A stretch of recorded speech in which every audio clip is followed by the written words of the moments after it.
ជំរាបសួរបងប្អូនទាំងអស់គ្នាវីដេអូខ្ញុំថ្ងៃនេះគឺអំពីរបៀបធ្វើសម្លម្ជូរគ្រឿងសាច់គោខ្ញុំចូលចិត្តសម្លនេះខ្លាំងណាស់ទោះបីជាញ៉ាំមកតែ7ថ្ងៃក៏អត់ចេះធុញដែរហើយថ្ងៃនេះខ្ញុំអត់បានដាក់តកួនទេប៉ុន្តែខ្ញុំប្រើដើមកិនឆាយជំនួសវិញ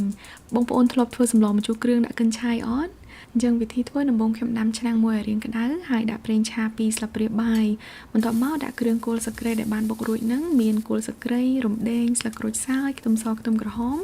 ហើយនៅរមៀតយើងលីងវាឲ្យឡើងឈ្ងុយ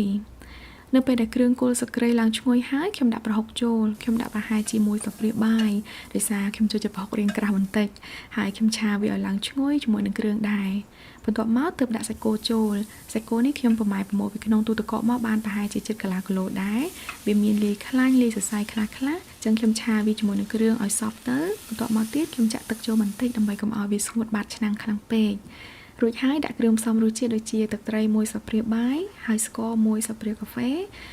បន្ទាប់មកមានម្ទេសតាមចំណង់ចំណូលចិត្តហើយនឹងសណ្តាន់ប្រហែលជា4ទៅ5ចំណិតខ្ញុំដាក់ចូលក្នុងនឹងតែម្ដងដើម្បីឲ្យវាចេញជាតិបដាបន្ទាល់បន្ទាប់មកខ្ញុំឆាវាថែមមួយផ្លែទៀតរហូតទាល់តែគ្រឿងទាំងអស់ឡើងឈ្ងុយល្អ